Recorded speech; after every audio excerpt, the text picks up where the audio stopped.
Hola, bueno, voy a comenzar este pequeño video para presentarme.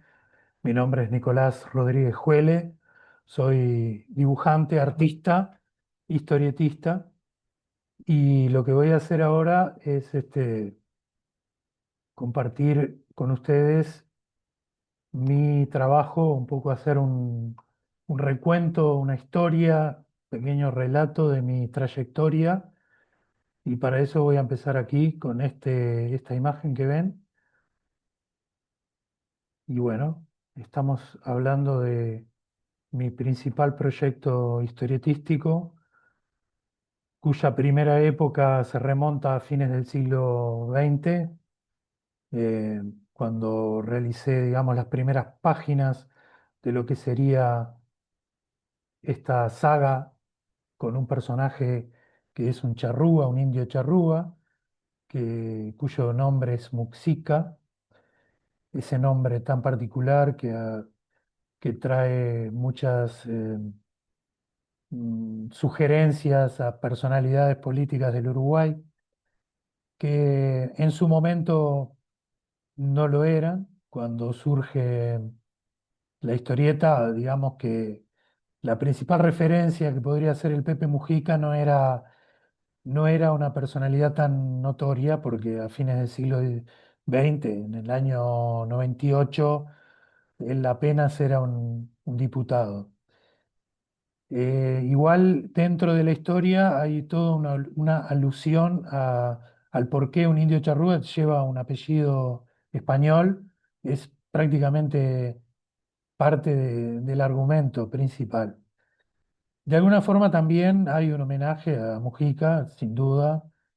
Si bien mi intención no era hacer la biografía de esa personalidad, ni mucho menos, que repito, en ese momento cuando inicié la historia no tenía toda la trayectoria que tuvo después. Era un homenaje hacia una persona que en ese momento encarnaba la defensa de básicamente de los marginados, de los más débiles de una sociedad. Y bueno, y un indio charrúa siempre va a ser asociado a eso, ¿verdad? Porque en nuestro país las tribus originarias fueron siendo combatidas hasta su exterminio. Se habla de un posible genocidio como política del recientemente creado Estado de la República Oriental del Uruguay, allá por 1830, y nuestro prócer, entre comillas, Rivera, que fue el primer presidente, fue quien tuvo esa política pocos años después para, digamos, deshacerse de todas las tribus que quedaban por ahí en la vuelta en el territorio y que no querían ser integradas a la sociedad como tal.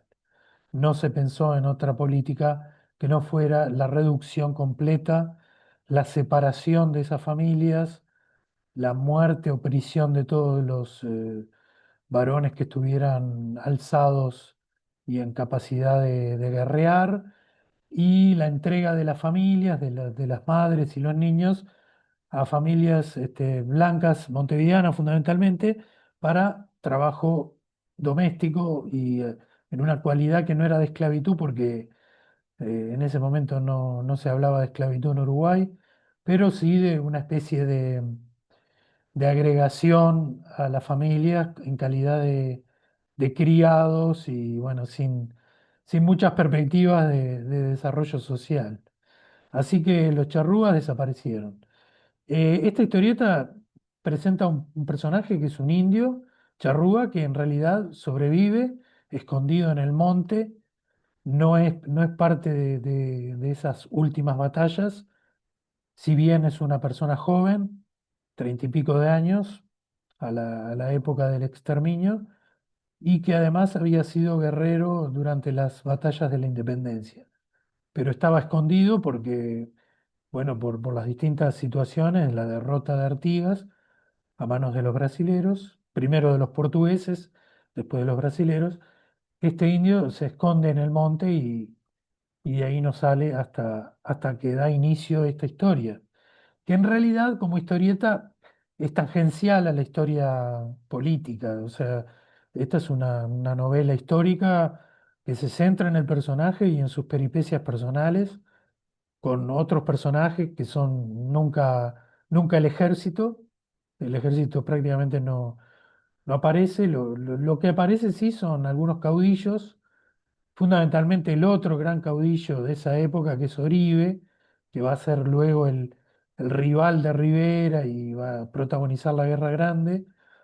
Y Oribe, que tuvo en esa época, incluso por conveniencias políticas, junto con Lavalleja, una conducta distinta con respecto a los charrúas, de alguna forma utilizándolos también para revueltas contra el gobierno de Rivera. O sea que se mezcla un poco la política, más que el ejército, que fue el principal actor del exterminio. eh, Hay que recordar también que en esa época el ejército nacional era básicamente los patriotas, los caudillos, y o sea, no hay que mezclar las cosas, ¿no? Este, Así que bueno, es una historia que transcurre con argumentos más novelescos, de ficción, donde aparecen criollos, donde aparecen estancieros, donde aparecen gentes inmigrantes, los primeros inmigrantes que se instalaban solitarios en la campaña y por ahí se amancebaban con alguna criolla o como en este caso con una joven charrúa. Y bueno, todo así, es un panorama de la patria vieja que se llama, donde todavía la civilización no está instalada. En aquel momento, justamente, los, eh, los ciudadanos, los citatinos y la gente de cultura comienza a hablar y comienza a plantear la antinomia civilización o barbarie. Por ejemplo, en Argentina, Sarmiento, acá en Uruguay también los emigrados argentinos, perseguidos por Rosas. O sea, hay un contexto de lucha que los historiadores y los antropólogos y sociólogos, sobre todo, en nuestro país han estudiado muy bien la antinomia, civilización y barbarie, o sea, un proceso de transformación de lo que era la patria vieja, una cultura eminentemente rural, donde la ciudad de Montevideo era apenas un puerto y era lo que se llamaba un consulado de comercio, o sea, un centro de comercio, de poder económico, pero ligado al campo. O sea, la ciudad no estaba establecida como tal. Lo urbano apenas esbozado. Entonces, se empieza a dar esa transformación. Y el indio en el medio, que es un ser totalmente prescindible, y él se da cuenta y ha estado escondido en el monte un poco también por eso, y cuando comienza esta historia, pasa todo eso. Primera época, Muxica, Tigre Cebado, edición fotocopiada, o sea, en 2002 logro editar en forma independiente como fanzine, poco tiraje, pero como ven, una calidad de imagen ya profesional. Opa, me fui. Bueno, se ven los píxeles. Esto es una edición fotocopiada, o sea que originales a tinta y, y bueno, y luego fotocopiados, este, donde se puede ver ya el desarrollo de la narrativa gráfica, blanco y negro. Y bueno, y esta es la tapa de lo que era la edición fotocopiada, que como se ve ya tiene el colorcito de lo antiguo, ¿no? Bueno, ese es entonces el primer libro. Luego, eh, 2 años después, editaría de la misma manera la segunda parte. Estos eran libros, o mejor dicho, revistas que editaba, digamos, en forma independiente, con poco tiraje, y que tenían lo particular que tenían que la historia, que digamos, cada librito contenía 20 páginas, se continuaba en la edición posterior, episodio 2, y así fui creando una especie de continuidad presentando este formato autoeditorial en eventos de cómic, como pudo ser a partir del 2002 justamente el famoso Montevideo Comics, que ha sido un poco el protagonista de todo lo que ha pasado en historieta en Uruguay desde 2002 hasta el año pasado, 2023, 2024, donde se realizó la última edición. Y el avance de Montevideo Comics ha sido fantástico, una especie de progresión continua y de evolución constante, que fue seguida y que fue acompañada por los autores nacionales que también fuimos haciendo esa evolución constante. Cuando yo comencé como fancinero ya tenía, digamos, un desarrollo de lo que era mi dibujo y mi narrativa bastante importante. Como ven acá está la reproducción de la famosa Puerta de la Ciudadela, que aún hoy está en pie en Montevideo, en la Plaza Independencia. Y bueno, yo realizaba una recreación de época, ahí está Montevideo, vista desde el mar. eh, entonces hay toda una recreación de época, digo, muy seria de mi parte, con mucha documentación, fundamentalmente de litografías. He hecho un gran trabajo de investigación en lo que es la tradición litográfica de los pintores viajeros que han visitado nuestra ciudad. Y bueno, eso me permitía situarme en el tiempo y hacer una recreación para hacer una historieta, ¿no? Ya había en este país antecedentes de historieta gauchesca y de historia nacional, no particularmente con un charrúa. Y bueno, yo retomé esa tradición y me metí con todo, con eso. Y entonces tuve mucho éxito en lo que es la crítica y la respuesta del público, a pesar de ser un tiraje pequeño y de que la historieta histórica no era en ese momento, ni lo es ahora, predominante, ¿no?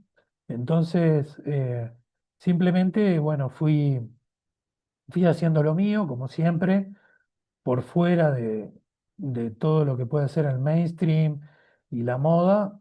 Siempre me mantuve como un creador original, siempre tuve ese orgullo y esa motivación para hacer algo totalmente original y si se quiere único en su momento. Después eso pudo haber generado continuadores, pero yo en su momento me sentía muy orgulloso de hacer algo que nadie estaba haciendo, ¿no? Mi motivación venía por todo otro lado, desde lo familiar, desde lo tradicional, el cultivo de la cultura latinoamericana, la lectura, en fin.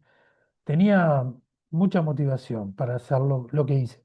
Siempre gran admirador de la historieta argentina también, donde pude encontrar grandes ejemplos, grandes autores, grandes maestros. Y también la otra rama era la historieta francesa, que me dio durante mi niñez, infancia y adolescencia el amor por la historieta, el amor por contar historias largas, novelas, seriadas, álbumes. Nunca le tuve miedo a eso porque yo tenía esa tradición. Y sobre todo también la historieta francesa me dio ese pie de apoyo en la historia real y de documentación para poder hacer una cosa totalmente bien documentada y bien creíble, ¿no? Y ahí dentro meter una novela este, totalmente original, casi con el concepto de la aventura, ¿no? Que ha sido en la década de los 70 y 80 el gran leitmotiv de la historieta, yo diría, mundial. Yo heredé todo eso. Soy una persona no joven. Yo empecé un poco tarde, empecé a los 20 y largos, 30. eh, no, es una época normal para empezar, pero digo, retomé lo que ya se terminaba, que era la historieta histórica, porque a partir del 2000, digo, el empuje del manga ha sido innegable.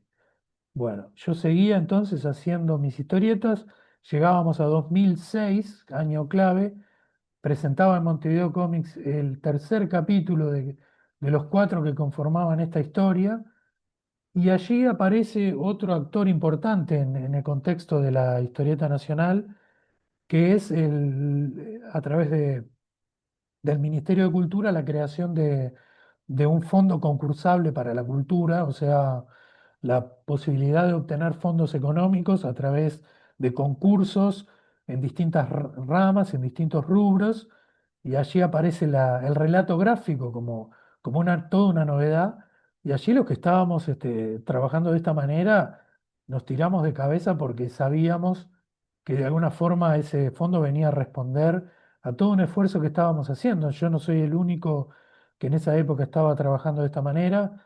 Digo, tengo grandes amigos y- y colegas que presentábamos un frente de acción cultural en la historieta, eh, y bueno, que fueron también ganadores de esa primera edición. Sin embargo, en 2006, bueno, yo presenté el fondo, pero todavía tenía esta autoedición como gran caballito de batalla de lo que yo hacía. Debo decir que paralelamente yo me desarrollé como profesor, como, digamos, profesor, como docente profesional, con título, a través del estudio, en el Instituto de Profesores, oficial, y bueno, la posibilidad de empezar a trabajar ya en el 2006 los primeros grupos y en la enseñanza pública. Y bueno, eso ha sido mi carrera también compartida con mi pasión por la historieta y esa docencia que me permitió la yerba para este mate rico que me estoy tomando y la independencia económica. No ha sido fácil para mí la vida en ese sentido, pero con los años y gracias al trabajo constante como docente, he ido sobreviviendo y pudiendo continuar con mi trabajo de historietista independiente, digo, en este momento, y cuando paso y salto, acá por ejemplo, llegué a hacer una integral de mi trabajo como fancinero, o sea, este libro que ven acá con esta bonita tapa 2005 representa los tres primeros capítulos. En 2006 después edité el tercero en forma independiente, pero en 2005 ya lo tenía pronto. Y esta fue una edición que yo hice ya a nivel internacional. Me acuerdo que la llevé a eventos en el exterior, sobre todo en Argentina, particularmente un evento muy recordado que fue el Festival de Morón, el de Frontera se llamó, la historieta, Festival de Historieta Independiente en la ciudad de Morón, en el Gran Buenos Aires, en la provincia. Allí la gente de la productora organizó un festival internacional y allí fuimos, tuvimos nuestro stand y esta edición que también era fotocopiada, pero que resumía los tres primeros álbumes o pequeños álbumes de historieta. Hay que recordar, digo, el formato de esta historieta es un formato pequeño de fanzine, porque era una hoja A4 doblada en dos, un pliego A4 fotocopiado. Acá lo ven el pliego, con los ganchitos que todavía se ven ahí, y eran libritos de 20 páginas. Igual era una lectura consistente para lo que es un fanzine. Yo le llamaba prosin porque yo ya tenía un desarrollo profesional del dibujo. Yo ya trabajaba como dibujante freelance para prensa, para publicidad, hacía caricaturas, daba cursos de historieta, o sea, ya tenía todo un desarrollo a lo cual le sumaba la docencia. Bueno, después de este trabajo, de la primera época se cierra entonces como dije, con el trabajo, la presentación al fondo. Entonces aquí, en 2007, ya pude editar esa misma historia en lo que fueron dos álbumes.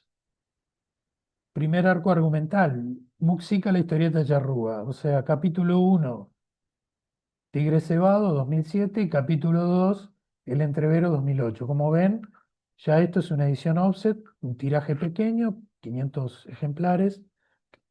Particularmente se agotó. Y ya una presentación de otra manera, un formato mayor, formato álbum, tapa dura, o sea, tapa cartón, un lomo bastante grueso, buen papel, buena impresión, una coloración amarronada, que fue un poco la característica, una tapa incluyendo un poco más de color, y la conclusión de la historia, porque yo con los fanzines había llegado solo hasta el capítulo 3 de 4. Entonces en este libro estaba todavía el aliciente para los viejos lectores de poder concluir la historia y tener el último capítulo. Y ahí terminaba en 2008 la historia, el primer arco argumental. Digo primer arco argumental porque mi intención era seguir. Yo era muy ambicioso, soy, con respecto al personaje Muxik. Y bueno, esto fue editado, digamos, con el fondo concursable y con una editorial que se prestó generosamente, una editorial que tenía una imprenta propia con la cual editamos el libro. La editorial se llama Cruz del Sur. De hecho, es una editorial básicamente dedicada a los autoeditores.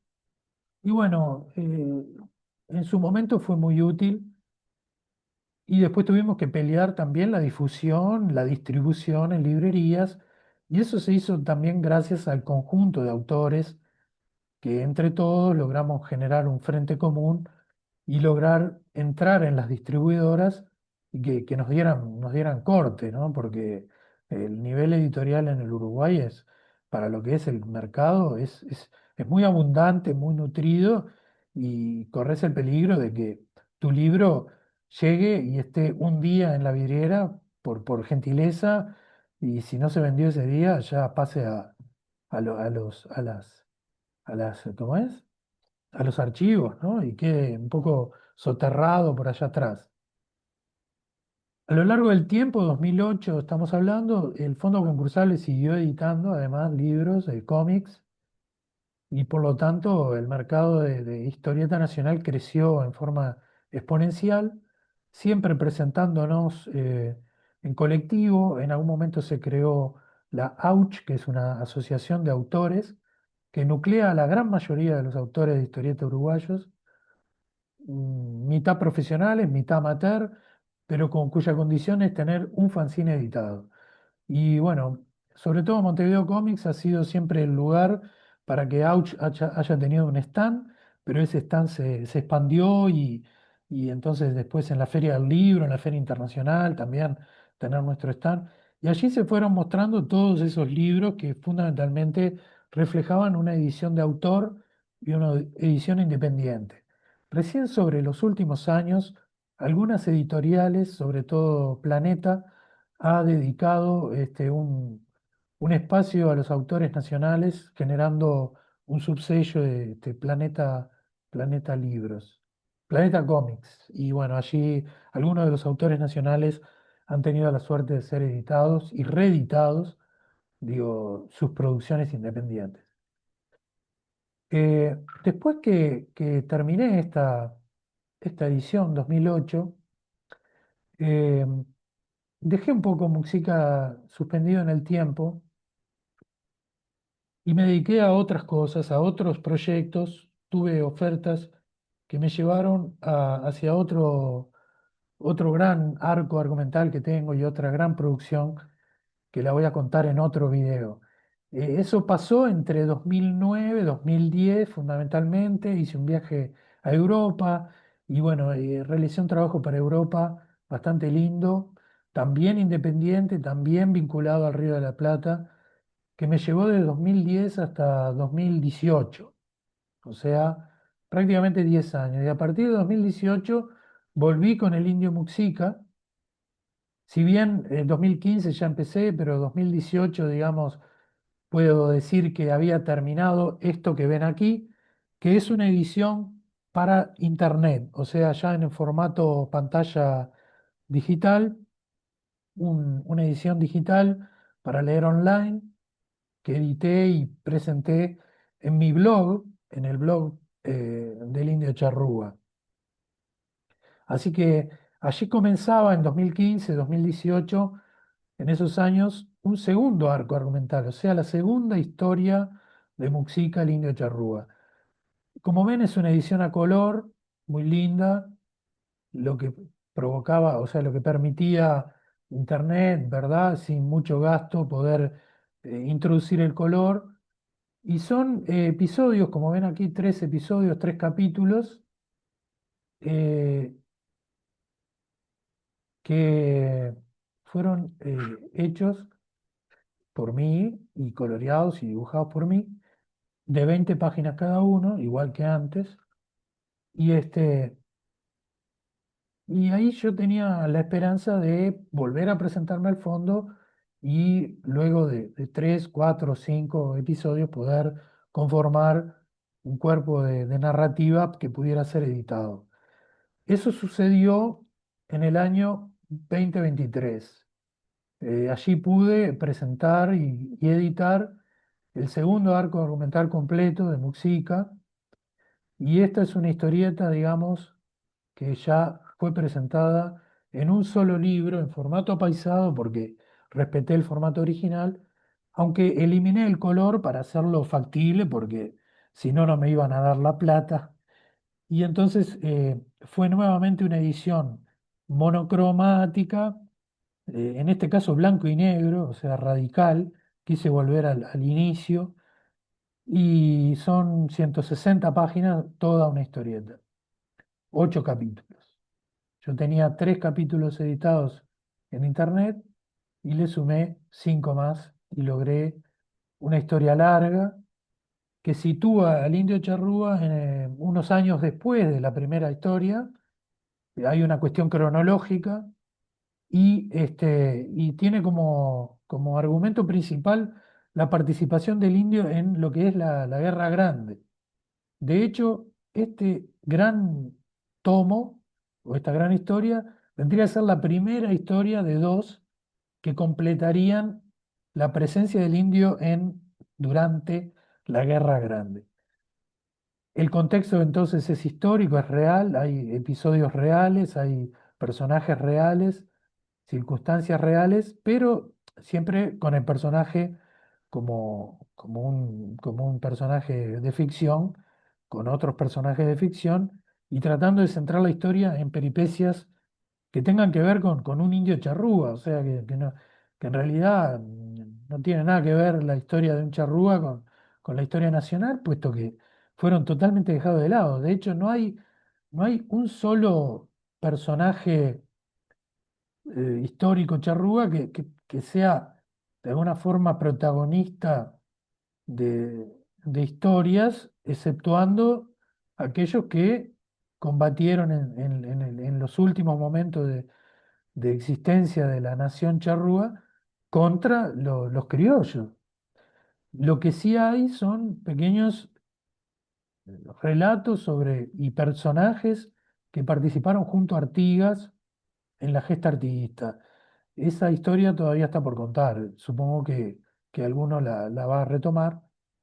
Pero además yo considero, y esto es algo muy personal, que la historieta es primero y antes que nada ficción, y por lo tanto los personajes deben ser de ficción. O sea, retomar personajes históricos me parece bonito, me parece fantástico, pero no es el corazón de la historieta.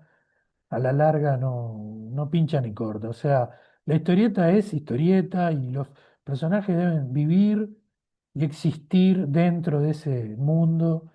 Y por eso yo sostengo la bandera de la ficción con este personaje Muxica, utilizando un recurso que está muy utilizado en la historieta, sobre todo en la historieta franco-belga, que es el situar al personaje de ficción en el medio de la historia y hacerlo interactuar con personajes históricos, pero siguiendo su propia existencia, ¿no? Y bueno, ese es un poco mi argumento y por eso hago estas historietas. Y aquí termina el recorrido en 2023, 2024 y 2025, que han sido los años de presentación y difusión de este libro.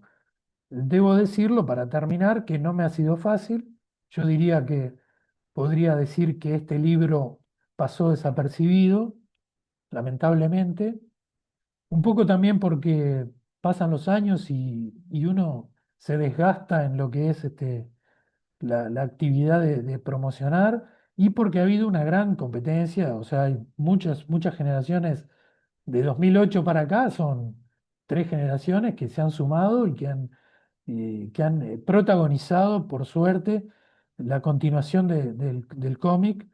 Y hoy en día hay dos, tres, cuatro proyectos muy importantes que han tenido acaparado la atención.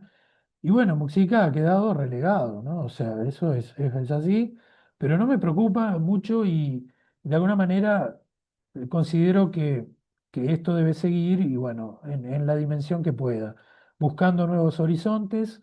De hecho, la creación de este audio y de este video tiene como fin poder divulgar de otra manera este proyecto, eh, y tener quizás, ¿por qué no?, algún recorrido diferente.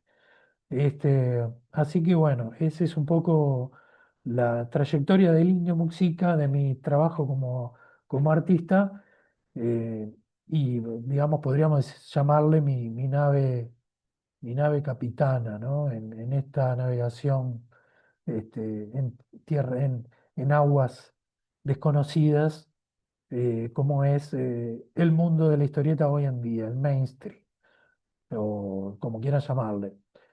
Soy un artista latinoamericano, me reconozco como tal y mi gran aspiración es ser reconocido como tal. Así que por eso lucho y bueno, y esto es parte de esa lucha.